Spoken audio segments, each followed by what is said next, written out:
त्योहार देना हो तो मान लीजिए 1000, 2000, 500, 2000, 5000, 10,000, 1 लाख तक दे देगा। कोई 1000 करोड़ रुपए चंदा देगा।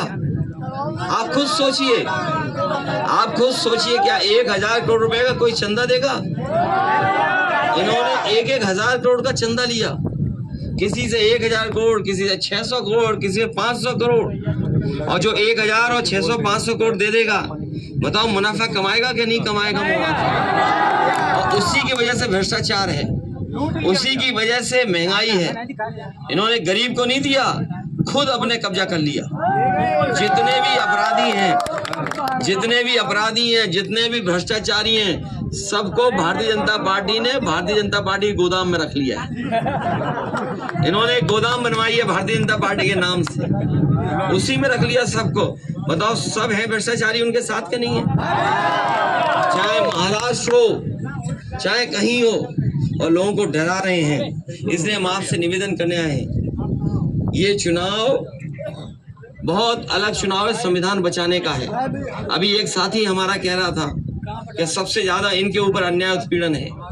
ये वही लोग हैं, ये बीजेपी के लोग वो हैं जो बाबा साहब भीमराव अम्बेडकर जी का संविधान खत्म करना चाहते हैं, किसी को न्याय नहीं देना चाहते। हम आपको भरोसा दिलाते हैं, लिख करके देना, हम आपकी मदद करेंगे। और किसान भाइयों से हम कहना चाहते हैं कि हमारी मदद करिए, इस चुनाव में हमें मदद करिए। और जो सांसद चुन गए थे,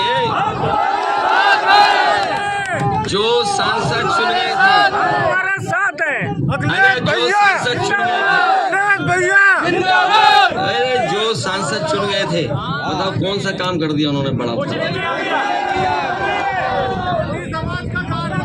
कौन सा काम कर दिया उन्होंने? और सबसे ज्यादा हमारे हर वर्ग के लोगों के साथ धोखा किया उन्होंने। और ये जो नौजवान हैं, पढ़े लिखे हैं, वो जानते होंगे कि ये हमारे आपके अधिकारों को छीन रहे बीजेपी के लोग। हमारे आपके लोगों का साथ लेकर के, हमारे आपके लोग ही साथ चले गए, कुछ उनकी वजह से ये लोग छीन रहे। सब हमारे आपके अधिकार है। ये संविधान और अधिकार छीनने का काम कर रहे हैं, बदलने का काम कर रहे हैं। इसलिए चुनाव में आप देश को बचाने का काम करना, ये देश को बचाने का, संविधान को बचाने का, किसान को बचाने का और नौजवानों को बचाने का चुनाव है।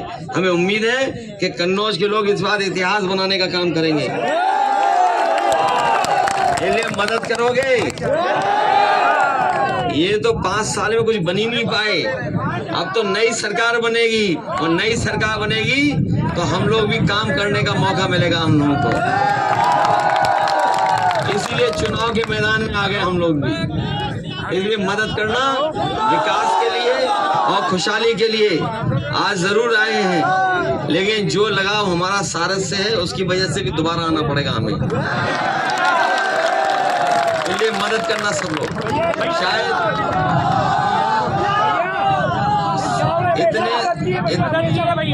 इतने सारस तो कहीं नहीं दिखाई देंगे। अच्छा, कितने लोग जानते हैं सारस किसका, उत्तर प्रदेश का क्या है चिड़िया? ये बताओ, है राजपक्षी है, ये पता है? तब ठीक है, चलिए बहुत धन्यवाद।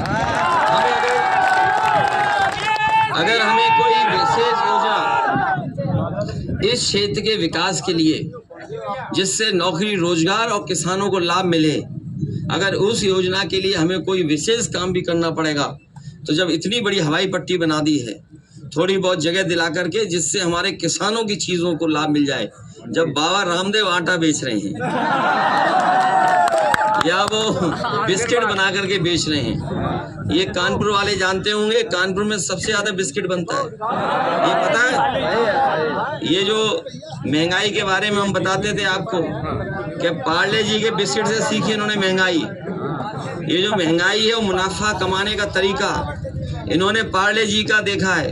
ये जो हमारे बुजुर्ग होंगे, जो पुराने लोग होंगे, वो जानते होंगे पार्ले जी का बिस्किट इतना बड़ा आता था, याद है? 1 रुपए का कितने का आता था? और आज 1 रुपए में कितना पैकेट आ रहा कि नहीं आ रहा? ये बीजेपी वाले आ गए तो एक ही बिस्किट का पैकेट आएगा, याद रखना। अभी कितने, 4 बिस्किट का 1 पैकेट है, तो सोचो 4 का कर दिया। अब बोरी में से कितनी चोरी हुई बताओ? बोरी में से, हैं?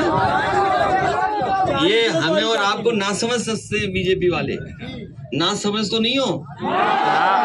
इस बार इनके खिलाफ वोट डालो पहले तो।